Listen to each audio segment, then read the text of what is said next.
자, 오늘 하박국서를 대합니다. 35번째 구약 성경입니다.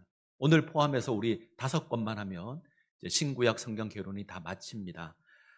하박국은 우리에게 조금 익숙합니다. 오직 의인은 믿음으로 말미암아 살리라 하는 말씀이 여기 있고요. 그 찬양도 있죠. 무화과 나무 잎이 마르고 포도나무에 열매가 없으며 하는 찬양도 하박국에 등장을 합니다. 그래서 다른 소선지서에 비하면 조금은 익숙한 성경이 하박국이다. 그 믿음의 주제는 믿음입니다. 이 주제가 아주 중요합니다. 혹 학자는 구약에 있는 모든 것을 다 요약해서 한 문장으로 구약의 내용을 요약하라 그러면 오직 의인은 믿음으로 말미암아 살리라 이것에 해당할 거다 고백하기도 합니다. 그렇게 따지면 하박국서가 굉장히 중요할 겁니다. 이 하박국을 함께 대하도록 하겠습니다. 자, 이처럼 유명한 하박국인데 저자에 대해서 알려진 것이 전혀 없습니다. 우리가 지난번에 나훔이라고 우리가 살핀 성경이 있는데 나훔은 그의 고향이 언급되어 있지만 고향이 어딘지 모르고 나훔이 누군지도 알아보기 힘들었습니다. 하박국도 마찬가지입니다. 하박국에 대한 어떤 정보도 없습니다. 다른 어떤 선지자들은 이름의 뜻이 이것이다 라는 게 있잖아요. 하박국은 그것도 없어요. 하박국의 이름의 뜻에 대해서는 의견이 다양하고 여러 학자들이 아마 식물의 이름에서 이름을 따지 않았을까 그렇게 생각합니다. 그래서 이름이 하박국입니다. 우리가 하박국의 정보를 알려면 하박국서의 내용을 보는 방법밖에는 다른 방법이 없습니다. 언제 기록되었을까 이게 중요하죠. 1장 6절을 보면 하나님께서 바벨론을 일으키겠다 하는 부분이 나옵니다. 바벨론을 일으키겠다 하는 이 부분은 바벨론을 강하게 만들겠다 이런 뜻이고 특별히 느부갓네살 왕을 세우겠다 이렇게 해석합니다. 그러면 우리가 두 가지 사건을 봐야 되는데 느부갓네살 왕이 세워져서 니느웨를 멸망시킵니다. 아수르를 멸망시키죠. 이때가 있고 갈그미스 전쟁이라고 있습니다. 오늘 처음 듣는 전쟁인데 애굽과 바벨론이 싸운 전쟁입니다. 이 전쟁에서 바벨론이 이깁니다. 그래서 세계의 패권을 차지하게 되는 사건이 이 니느웨 멸망과 갈그미스 전쟁입니다. 그래서 이것으로 바벨론이라는 나라가 아주 강대해집니다. 그래서 아마 605년 갈그미스 전쟁을 의미하는 것으로 보인다. 갈대아 사람을 세우겠다라는 것이. 그래서 이후에 아마 이 사건 근처부터 시작해서 연도를 잡습니다. 이때 유다에는 어떤 일이 있냐면 요시야 왕이 죽습니다. 유다에서 가장 의로웠던 왕. 유다가 망하는 길로 내려가는데 마지막 등불과 같았던 왕. 그런데 이 요시야가 죽습니다.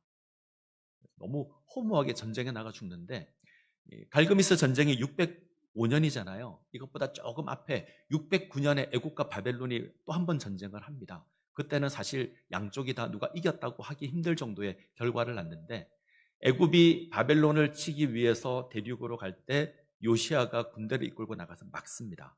이때 죽습니다. 너무 허망하게 죽죠. 그의 나이가 39살에 죽습니다. 자, 요시아가 애굽을 막다가 죽었어요. 애굽이 올라가서 바벨론과 전쟁을 합니다. 이 사이에 유다는 요시아의 아들 여호아하스를 왕으로 세웠습니다. 자, 여러분들이 유대 사람이에요? 우리가 소화하는 왕이 애굽과 싸웠다가 죽었습니다. 그러면 애굽을 반대하는 사람을 왕을 세울까요? 애굽 편을 왕을 세울까요? 네, 제가 너무 어려운 질문을 한 겁니까? 우리 왕을 죽인 게 애굽이에요. 그러면 그 후사로 왕을 세우면 애굽을 싫어하는 사람을 세울까요? 애굽을 좋아하는 사람을 세울까요? 싫어하는 사람을 세우겠죠. 여호아하스는 애굽에 반대하는 왕입니다. 근데 애굽에 갔다가 전쟁을 하고 돌아오는 길에 예루살렘으로 와요. 누가 세워져 있죠? 애굽을 미워하는 왕이 세워져 있잖아요. 내립니다. 잡아갑니다. 그리고 또 다른 요시아의 아들인 여호야김을 왕으로 세웁니다. 그럼 여호야김은 애굽 편을 드는 왕이겠죠. 이해가 되시죠? 그래서 애굽을 반대하는 왕은 잡아가고 애굽 편을 드는 왕을 세웠습니다. 여호야김이 세워지자 얼마 지나지 않아서 갈그미스 전쟁이 끝나자마자 이번에 누가 찾아오냐면 바벨론이 찾아와요. 그래서 포로로 잡아갑니다. 이때 여호야김이 항복하고 포로를 내어주죠. 이때부터 여호야김은 애굽 편을 들까요? 바벨론 편을 들까요? 바벨론 편을 들죠. 자, 제가 무슨 얘기하는지 아시겠죠?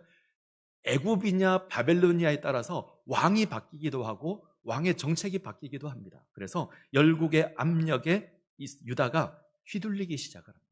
아마 이때가 배경이었을 것 같다. 그래서 학자들은 이 갈그미스 전쟁부터 여호야김 때 포로로 잡혀가는 597년 이 사이에 하박국이 기록되지 않았을까 생각합니다. 적어도 하박국의 내용은 이 사이를 배경으로 합니다.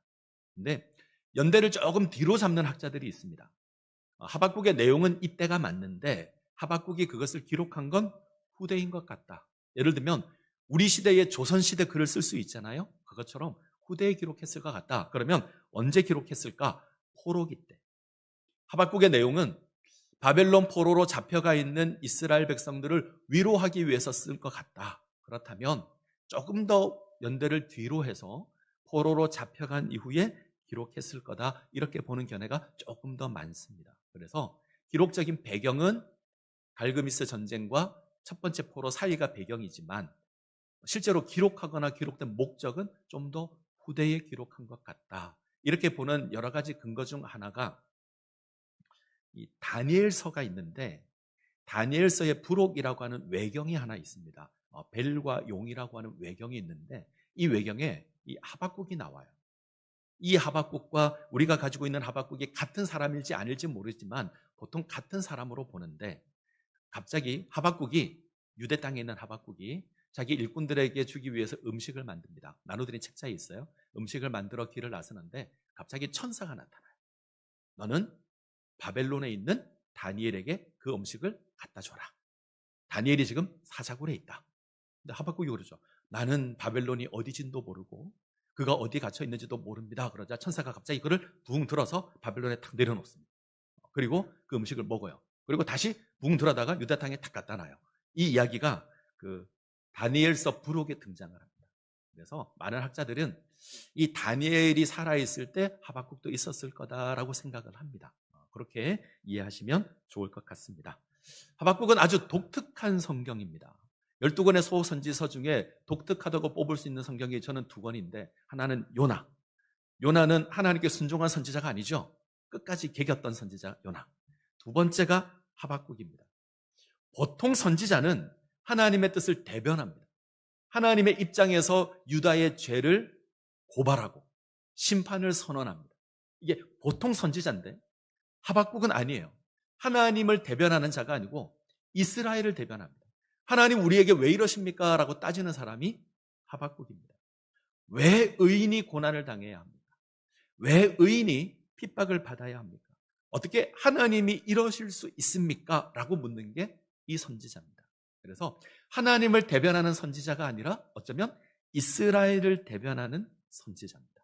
이해가 되시죠? 부당한 현실에 대한 하나님의 역사에 위문이 아니고 의문은 표시합니다. 세상이 부조리한데 부당한 일이 가득한데 하나님 왜 가만히 계십니까? 이렇게 따지는 성경이에요. 그래서 첫 번째를 따질 때는 유다 때문에 따집니다. 유다가 타락했습니다. 요시아가 죽고 난 이후에 급속도로 타락하고 악인이 의인을 압제하고 정의가 사라지고 그래서 선지자가 따지죠. 하나님, 악인이 성행하고 의인이 고난을 당하는데 이 유다를 가만히 두실 겁니까? 이렇게 따집니다. 이게 첫 번째 물음인 거예요. 그러자 하나님이 대답을 하죠. 내가 바벨론을 들어서 유다를 치겠다. 그러자 선지자는 또 의문이 듭니다.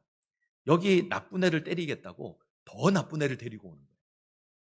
어떻게 더 나쁜 악인을 들어서 심판할 수 있습니까? 이거 부당합니다. 이게 2번째 질문입니다. 지금 하박국은 하나님께서 행하시는 역사가 부당합니다. 왜 하나님 가만히 계십니까?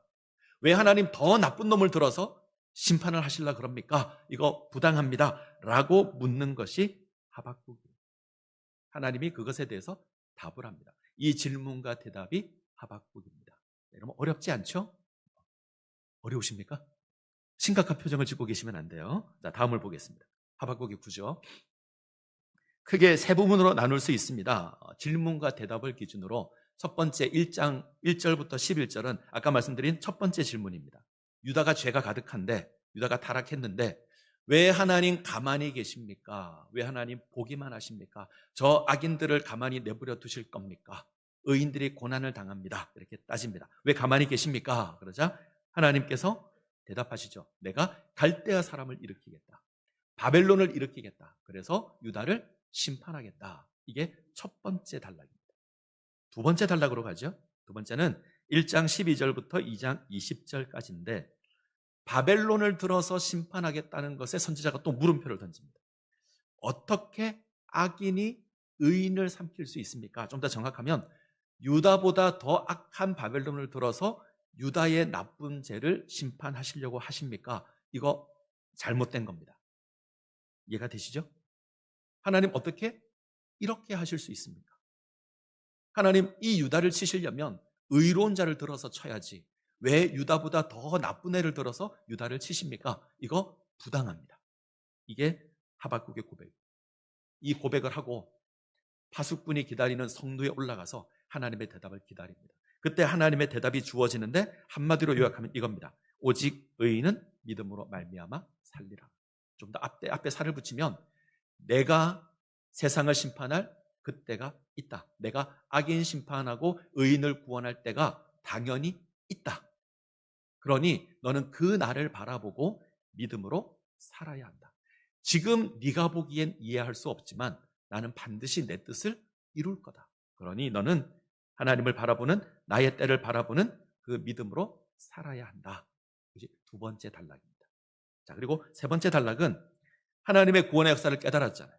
하나님께서 마지막 때 바벨론을 심판할 겁니다. 하나님의 백성을 다시 회복시킬 겁니다. 영광 가운데 세울 겁니다. 이 구원의 역사를 듣고 기도하는 겁니다. 하나님 그때가 속히 임하게 하십시오. 그래서 수년 내에 부응하게 하옵소서 기도합니다. 그리고 찬양합니다. 찬양은 오늘 우리가 읽은 본문이에요. 어떻게 찬양하죠? 무화과 나무 잎이 마르고 포도나무에 열매가 없고 우리의 없고 그러나 여호와 하나님을 인해서 내가 기뻐하겠습니다. 지금은 고난이고 지금은 이해할 수 없고 지금은 용납할 수 없지만 하나님이 때가 되면 당신의 구원을 이루실 것이기에 내가 그 하나님 보고 지금 내가 기뻐하겠습니다.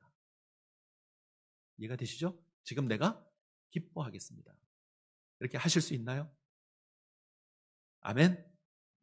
지금 내가 좀 어렵고 지금 내가 힘이 들고 지금 내가 탄식하고 하나님 왜 이러십니까? 할 수밖에 없는 상황이지만 우리 하나님께서 반드시 우리를 구원할 것이기에 지금 내가 고난 가운데 있어도 기뻐하겠다. 이것이 하박국서의 내용입니다.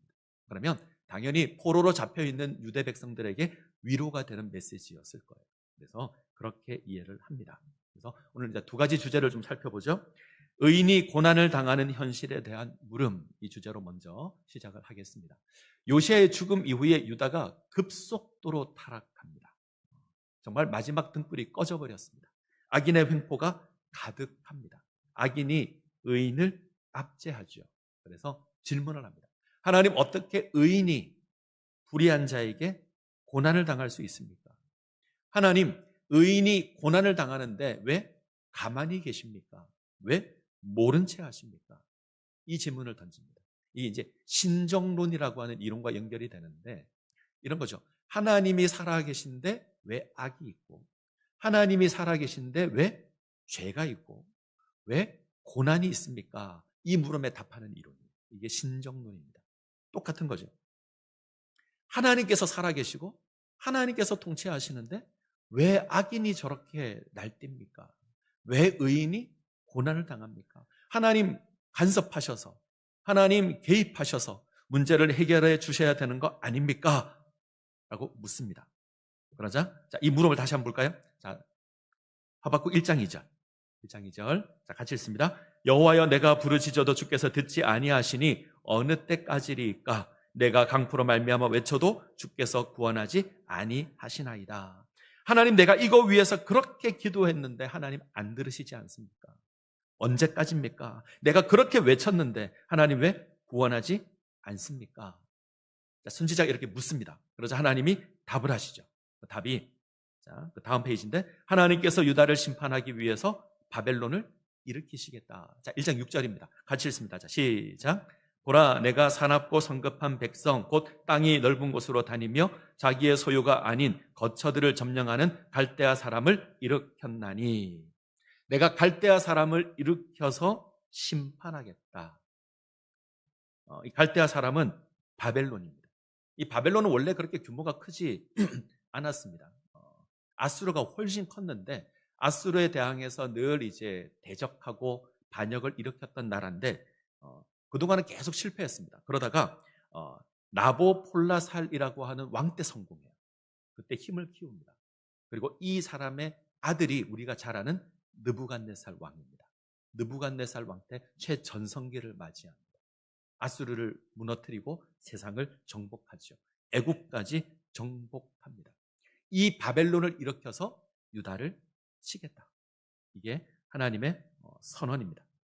문제는 선지자가 볼 때 악인을 심판하기 위한 도구가 더 악한 바벨론이라는 게 문제죠. 우리가 성경을 잘 보면 지금 유다에 주어진 죄악의 모습들이 있는데 이 죄악과 똑같은 죄악을 바벨론이 합니다. 더 심하게 합니다. 그러면 여기보다 훨씬 나쁜 놈이 이들이에요. 근데 하나님은 이들을 들어서 유다를 치시겠다. 이게 선지자 입장에서는 용납이 안 되는 거죠. 그래서 하나님께 따지고 하나님께 묻습니다. 자, 따지는 구절이 1장 13절. 1장 13절 같이 읽겠습니다. 주께서는 눈이 정결하심으로 악을 참아 보지 못하시며 패역을 참아 보지 못하시거늘 어찌하여 거짓된 자들을 방관하시며 악인이 자기보다 의로운 사람을 삼키는데도 잠잠하시나이까.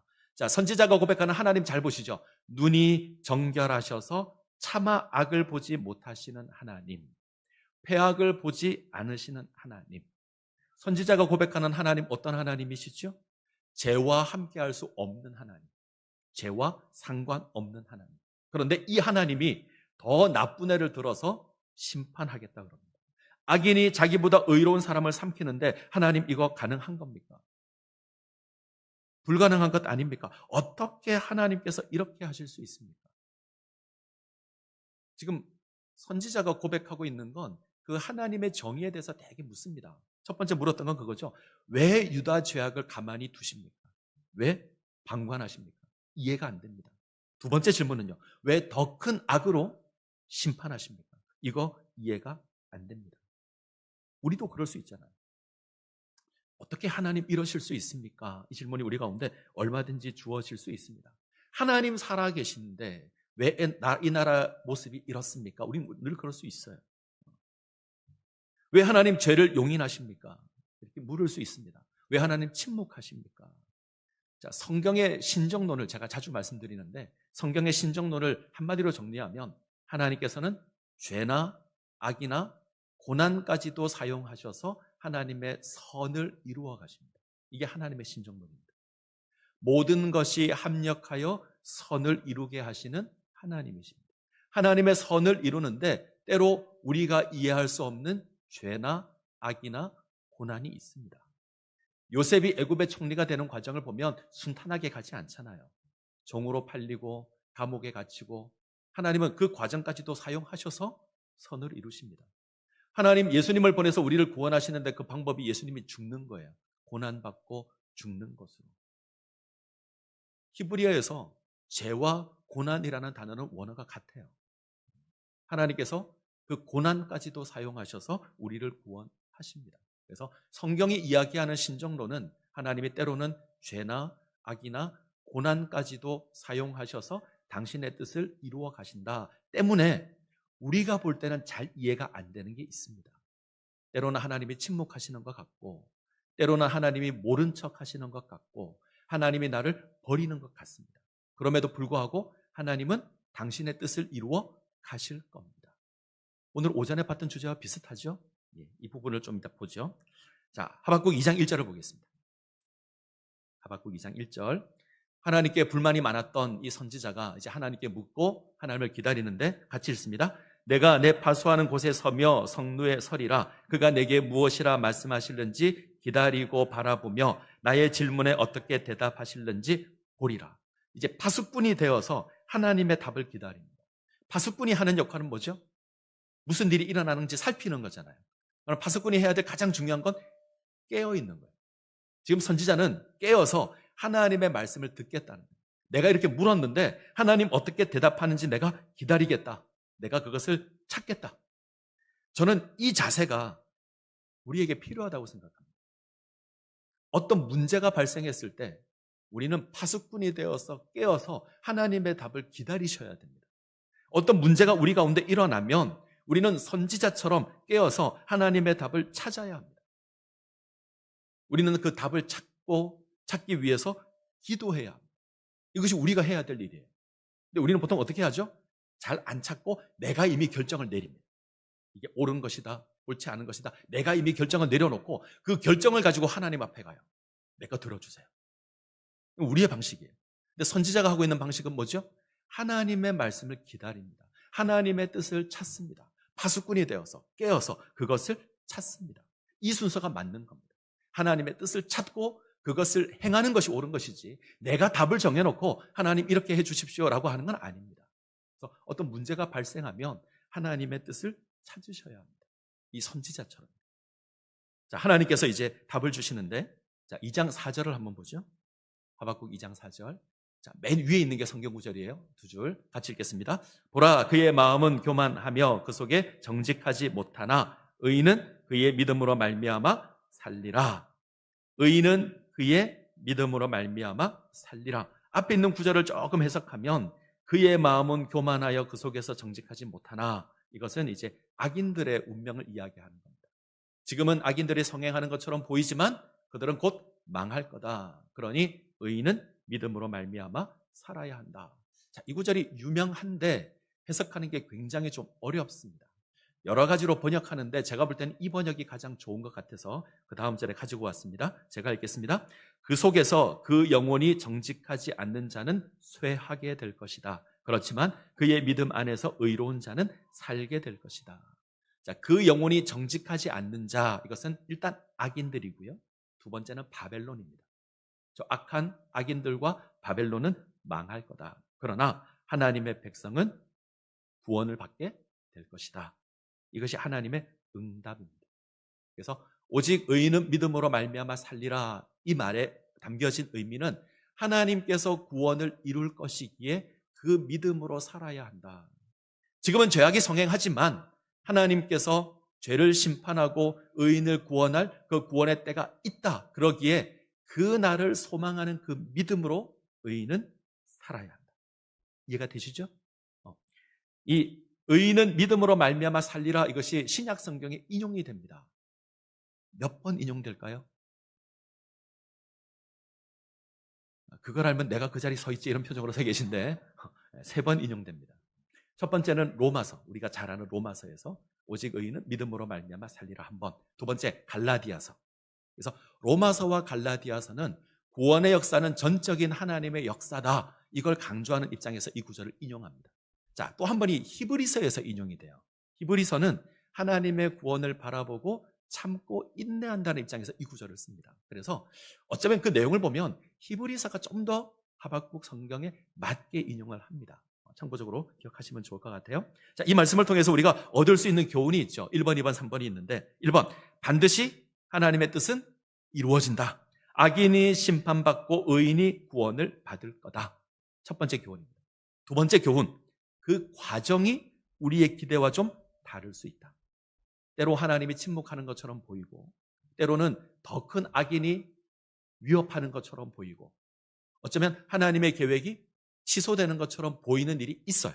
그러나 하나님께서 반드시 당신의 뜻을 이루실 겁니다. 그러기에 하나님의 신실하심을 믿어야 한다. 자, 신실하심 또 나왔습니다. 신실하심, 약속하신 것, 말씀하신 것 반드시 이루시는 하나님.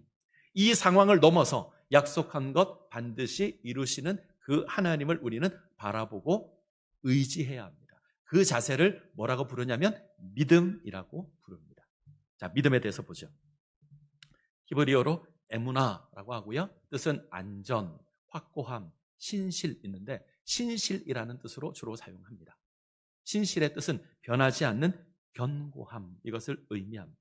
오늘 오전에 우리가 봤던 주제와 같습니다. 자, 신실, 믿음직하고 착실하다, 이런 뜻이고요. 약속한 것을 반드시 이루시는 하나님, 이것을 우리가 신실하신 하나님, 이렇게 부릅니다. 우리가 오전에 살펴본 것처럼 하나님 한 번도 나를 실망시킨 적 없으시고, 이 찬양의 고백은 약속한 것을 변함없이 이루신다는 겁니다. 그 과정이 순탄하다는 것을 말하는 것은 아닙니다. 과정은 우리 생각과 다를 수 있습니다. 광야를 지나갈 수도 있고요, 사망의 음침한 골짜기를 지나갈 수도 있습니다. 그러나 하나님께서 이 모든 과정들을 통해서 당신의 뜻을 이루어 가실 겁니다. 이것을 우리가 신실하신 하나님 그럽니다. 이 하나님을 바라보며 하나님 나를 실망시키지 않으시는 하나님이십니다 고백합니다. 우리가 그 하나님을 바라보고 소망을 잃지 않고 살아가는 것이 믿음이라고 합니다. 이해가 되시죠? 자, 주제를 정하면, 한 줄로 정리하면 이 다음 장면을 보시죠. 이렇게 정리할 수 있습니다. 같이 읽겠습니다. 강포가 가득한 세상이지만 그 백성을 기억하시어 은혜를 베푸시기를 원하시는 하나님께서 모든 역사와 모든 장소에서 기어이 당신의 뜻을 이루시고야 만다는 것을 알고 그것을 소망하는 삶을 살아가는 것이 믿음이다. 하박국에서 이야기하는 믿음입니다. 강포가 가득한 세상이지만 그 백성을 기억하셔서 은혜 베푸시기를 원하시는 그 하나님께서 모든 역사와 모든 장소에서 기어이 당신의 뜻을 이루시고야 만다는 것을 알고 그것을 소망하는 삶을 살아가는 겁니다. 이것이 믿음이고요. 이 믿음은 원치 않는 상황이 주어져도 기쁨을 잃지 않는 겁니다. 그래서 우리가 이렇게 찬양합니다. 하박국 3장 17절 18절 같이 읽습니다. 비록 무화과나무가 무성하지 못하며 포도나무에 열매가 없으며 감람나무에 소출이 없으며 밭에 먹을 것이 없으며 우리의 양이 없으며 외양간에 소가 없을지라도 나는 여호와로 말미암아 즐거워하며 나의 구원의 하나님으로 말미암아 기뻐하리로다. 기뻐할 수 없는 상황이잖아요. 무화과나무가 무성하지 않습니다. 포도나무에 열매가 없고요. 감람나무 소출이 없고 먹을 게 없고 양도 없고 소도 없습니다. 기뻐할 수 없는 상황이잖아요. 그런데 여호와로 말미암아 즐거워하고 기뻐하겠다. 왜요? 하나님께서 반드시 이루실 것입니다. 지금은 이런 기뻐할 수 없는 상황이 주어져 있지만 하나님 반드시 이루실 것입니다. 자, 이제 하박국서의 이제 결론, 교훈을 좀 정리해 보겠습니다. 첫 번째 교훈은 하나님의 일하심이 우리의 기대와 다를 수 있다. 실망하는 일이 우리 가운데 있을 수 있다. 그런데 섣불리 결론을 내리지 말아야 한다. 끝난 게 아닙니다. 우리는 너무 쉽게 결론을 내리는데 쉽게 결론을 내리지 말아야 한다. 두 번째, 하나님의 약속은 취소되지 않는다. 때로 우리 기대와 다른 일이 주어질 수 있지만 하나님의 약속이 취소되는 일은 없다. 때문에 우리는 소망을 인하여 현실을 넘어서는 기쁨으로 살아야 한다. 하나님의 약속이 취소되지 않기에 우리가 그 하나님을 의지하고 소망하는 겁니다. 자, 히브리서 10장 37절 38절 볼까요? 자, 오직 의인은 믿음으로 말미암아 살리라. 이 구절이 인용된 구절인데 같이 읽겠습니다. 잠깐 후면 오시리니 지체하지 아니하시리라. 나의 의인은 믿음으로 말미암아 살리라. 또한 뒤로 물러가면 그 마음이 그를 기뻐하지 아니하리라 하셨느니라. 하나님의 약속을 바라보고 살아가는 하나님의 백성이 취할 수 있는 자세가 두 가지입니다. 고난이 임할 때 취할 수 있는 자세. 첫 번째는 믿음으로 세워지는 것. 두 번째는 뒷걸음질 치는 겁니다. 믿음에서 흔들리는 겁니다. 우리 가운데 고난이 임할 때 우리는 두 가지 중 하나를 선택해야 됩니다. 믿음으로 세워지는 것 혹은 뒷걸음질 쳐서 넘어지는 것. 성경이 원하는 것은요, 믿음으로 세워지는 겁니다. 하나님께서 약속하신 이가 미쁘시기에 신실하신 하나님이시기에 그가 와서 우리를 구원하실 것이기에 우리는 믿음으로 말미암아 살아야 합니다. 뒷걸음질 치시면 안 됩니다. 스펄전 목사님 이야기 많이 들으시죠? 설교의 황태자라 부리는 이 스펄전 목사님이 이 하박국서를 설교하시면서 이렇게 결론을 맺었습니다. 자, 같이 한번 볼까요? 하박국서의 결론입니다. 같이 읽습니다. 미래는 무서운 시간이 기다리고 있다는 것에 대해 우리는 많이 들어왔습니다. 미래는 분명 그렇게 될 것입니다. 하지만 우리가 놀랄 필요는 없습니다. 하나님께서 다스리고 있기 때문입니다. 하나님에 대한 신뢰 가운데 살아가십시오. 그러면 그분 안에서 기뻐할 수 있습니다. 최악의 상황이 꼬리를 물며 다가와도 하나님 안에 우리의 피난처가 있습니다. 하늘이 무너질지라도 하늘에 하나님은 서 계실 것입니다. 하나님께서 자기 백성을 하늘 아래 두고 돌볼 수 없는 상황이 되면 그들을 하늘 위로 올리셔서 그곳에서 그분과 함께 살게 하실 것입니다. 그러므로 여러분 쉼을 누리십시오. 하나님께서 세상 끝날에 견고하게 하실 것이기 때문입니다. 하나님 우리를 지키실 겁니다. 어떤 고난에서도 우리를 지키실 것이고 당신의 그 구원을 이루실 겁니다. 그러기에 그 하나님을 믿는 믿음 가운데 세워지셔야 합니다.